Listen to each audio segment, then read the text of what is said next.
Hi అండి, నేను మా ప్రియ ఇద్దరం బీఈడి ఇద్దరం చదువుతున్నాం. అసలు విషయం ఏంటంటే తల్లి పిల్లలు చదివే అవకాశం ఉంది, కానీ నాకు అవకాశం దొరికింది. ట్రినిటీ 3 years నుంచి నాకు లైఫ్ ఇచ్చింది. నేను నా డ్రీమ్స్ నేను ఎంట్రన్స్ రాయడానికి చాలా కష్టపడ్డాను. 1 yearలో ఎంట్రన్స్ రాయడానికి చాలా కష్టపడ్డాను. చదివిన ఎంట్రన్స్ రాయడానికి చాలా కష్టపడ్డానండి. కరీంనగర్ వెళ్ళి రాశాను. తీసుకుంటావా ఇది మళ్ళీ రోజు ఇద్దాము, నువ్వు లంచ్ ఆఫ్టర్ అంటున్నారు. ఇది ప్రియ నేను ఇద్దరం కలిసి చేయడం.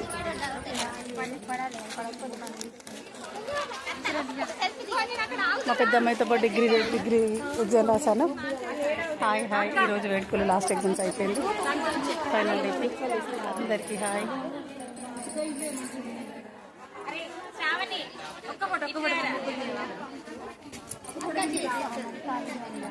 నన్ను పిలిస్తేనే కుదరదు, నాకు ఫుల్ బిజీ. అది ఇంజనీరింగ్ కాలేజ్ అండి, ఇది BEd కాలేజ్.